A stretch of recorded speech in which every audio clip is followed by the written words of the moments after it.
just want to continue my read through. Here we are at the prefix, and again the bank of terms for what this is. Essentially, this is the syllabus of how I'm breaking this down. We're going to study these things, spend a little time on each of these topics, but first we're going to do the 5-minute method. And then we can go 5 minutes about individually one of these topics, combine them one or two together, because in the reality of the world, what's an abruptly long sequence? What is that AX, BX, AX, BY system of your boots, right? You know, what can they be done for across the board, especially given, here we go, that's a good one, what you can do with it. You know, and that makes critical differences to the overall safety. I mean, this can burn things down, but you do burn down a church? No. What are you doing? Kind of bad idea about the physics you've done wrong. And a lot of times I say that when church, but I mean, honestly, some of this material makes college, you know, and if you don't necessarily want that professor's job because you don't get the details of the course line, the tests, the grading things every night because you just want to be an asshole and break gravity today, it's possible, but I'll get it back together. That's not a problem. So Brinkendraer's conjecture, physics of common sense, Aristotelian's physics, ball and air, ball and water, that forms velocity, accelerations, you get derivatives out of this. I mean, that experiment shows you some medium difference back into that density that has to be observed while acting in that medium. So a stone mill becomes that medium, and a ball and air, like a particle, why I call it the Hadron Collider in the stone mill, FMA. Ciphering, or crypto ciphering, coding and ciphering. Essentially, I know this doesn't look like a Horseman code given the letters and the grid structure at H4 and all the numbers that correlate to the letters, but we can cipher all kinds of energy off of this, timelines and systems of trainings and models. So we'll get into that variation by doing brute force codes. I mean, one of the first things I did is I studied back in World War II the Horseman code, or the Horse's Knight's Tour code, where you design a chessboard, move a knight around by its positions, and that's how the grid's broken down instead of just using some prime number that a computer algorithm can do that would hack that very easily. Back in World War II, they did it by hand. They didn't necessarily have the information or technology. And that's a very cool way to go about doing that. Mining a Bitcoin. 100 megabytes down to under 12. At least that's the way it was when I had it back in the day. I don't know what it is right now, probably gigabytes or some shit. You know, it's like, at least you have to understand the field, but the problem's always going to be the same. How to condense a massive amount of information in 5 minutes. So this is a skill we'll have to get used to doing, because whether it's computer engineering or defining it in the stone mill, or your job as an Apache driver for 5 years, hurricane problems and everything like that, you know, that's why we do all this studying time. That's why these drills of the checking everything and every nut and bolt and the physics points where things bend on the skid steer before they break isn't just this thing that's useful for you at the skid steer level. Everything in the company takes those stresses as well. What are you doing to check those things? And that mitigates or minis this Bitcoin, because it's going to cost something. Failure analysis, fundamental. I mean, we'll get back into it. You guys can make your own. You're going to, at least in this class. Socrates method. Socrates.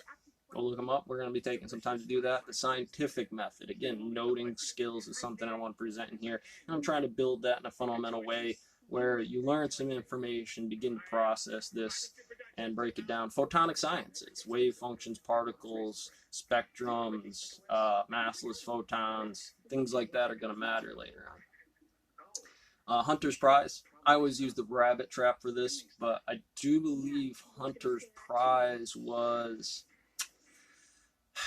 Well, again, chasing the rabbit. At least that's the method we're going to go with it, because Hunter's Prize, whether it be computer engineering, the resistors, the capacitors, you have to know the entire matrix of that, given the voltage of this thing to put it into, and that's the prize. That's what you gain out of this, is all that information, that ability, and next time it's going to give you a better insight, at least specifically in that field. But it's always going to be the rabbit population in an area can only be defined by somebody going out in that globular box, not necessarily all the rabbit population in the world, because multiple people in the group, a pond relative, when you're eating that, certainly changed as a population. If I'm eating one every day, I'm going to destroy that rabbit population in a hurry.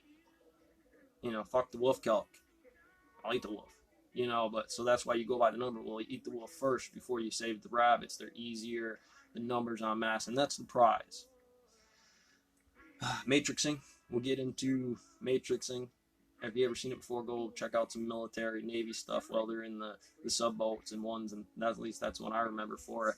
But we'll get into that A1 electromagnetism XYZ bit of what matrixing is. And again, this may not be the overall model, but I can design one for my specific position, any job details that I do, the safety officer's job, a manager's timeline, and they individually start from here, but equally from the top end of the company, working through the 3-ring binder of what all my details were supposed to be in my given position, because it's erratic. I know it's good to have most jobs set up, and those are the common things, but a lot of fucking times,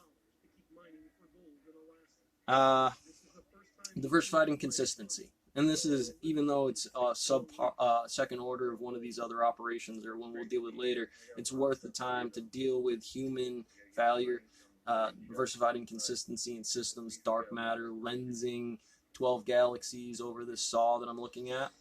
It's like there's 12 things going on there, and you actually get off the lift and look at it. You pull the bar, and you get that rock line back up, and now there's just one of them.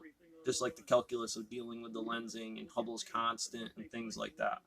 And that's going to be diversified inconsistency, law of diminishing exchange, flaw, force, lambda A W. And so I really wanted to we touch on those topics back to back to really kind of define the difference between them while explaining them as an abruptly long sequence of reciprocating terms that end abruptly.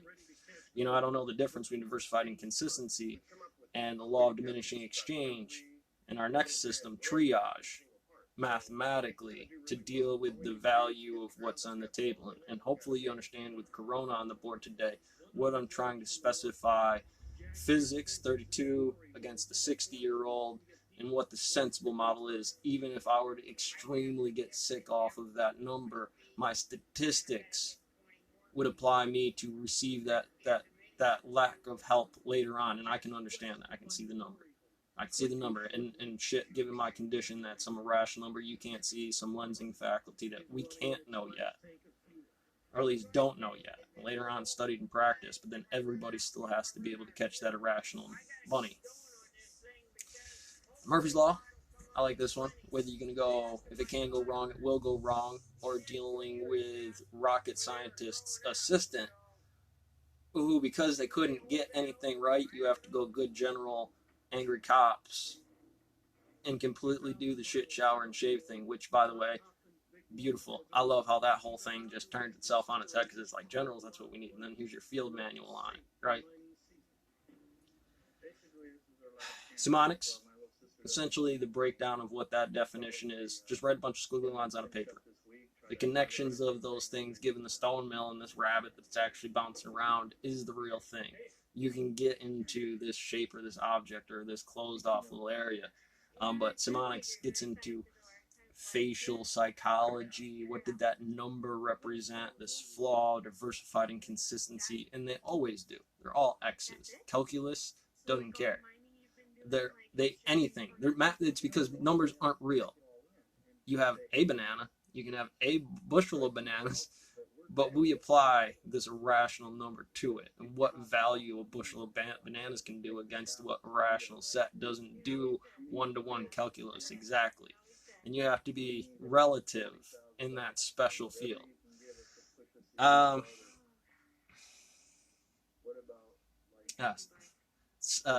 Simultaneous relativity. This is the 0-point Higgs energy, acoustic, baryonic harmonics, that they resonate simultaneously to it. Two guys in the middle and relative to an issue. It's physics. It's just extremely hard to track that invisible irrational number with dark matter, lensing, 12 galaxy points.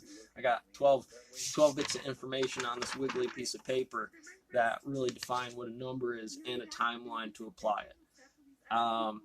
That's general a way to explain this special functioning elevators define mathematics. Mathematics define the relativity, and they're simultaneous with each other. They always are. They always will be. Uh, Laws of motion. We're going to take a big time to kind of touch on Newton in here, get really good into calculus throughout the course. You know how we define which one we go one a day. We can take 2 or 3 of these a day.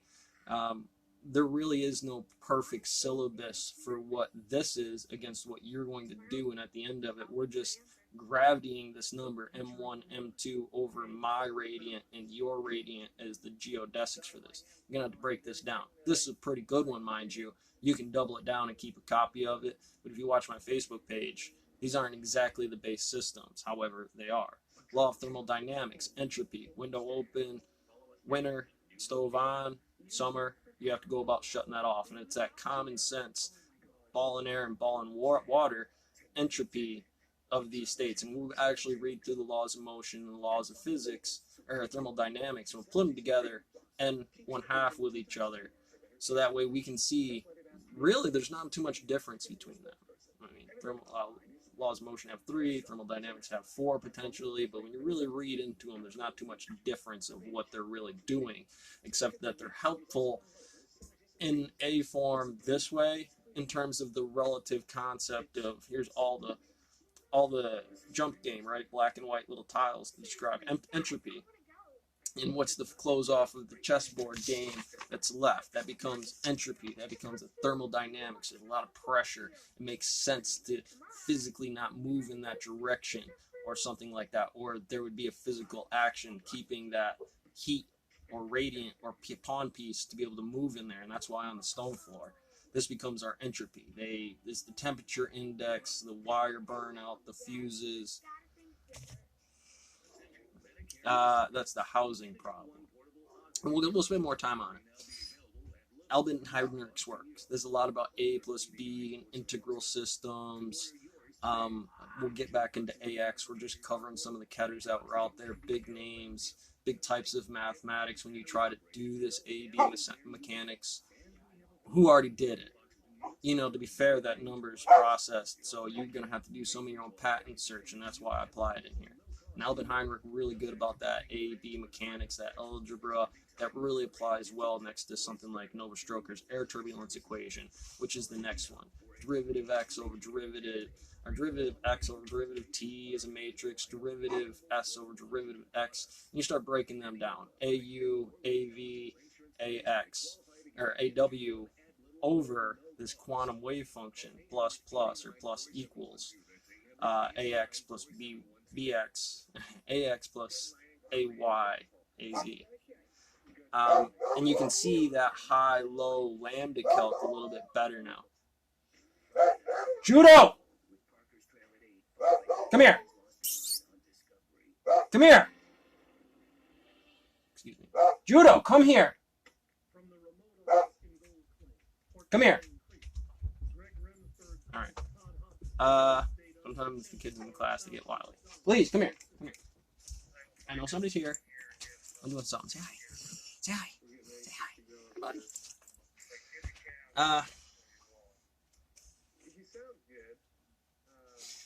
Planck scale. And one of the smallest increments that we can do, I want you to find your number. That little h between the bars in Schrodinger's equation, that's you. This is the scale. I will use you like an acid tester. I will throw you into that, and we're going to test this scale. The art of war, and again, hopefully you've already understood where you generally might be sitting in some of this equation, that I'm going to make you do word for war, and we describe this as way a resistance. Lil for costs, times, general ground law, haven way being more of a function than the enemy I'm against directly. Army survival, I like to write this down word for word again, and we'll actually take it down. Instead of saying fear and anxiety, we say X. Relates to the thermodynamics and FMA motions of studying what you guys are doing.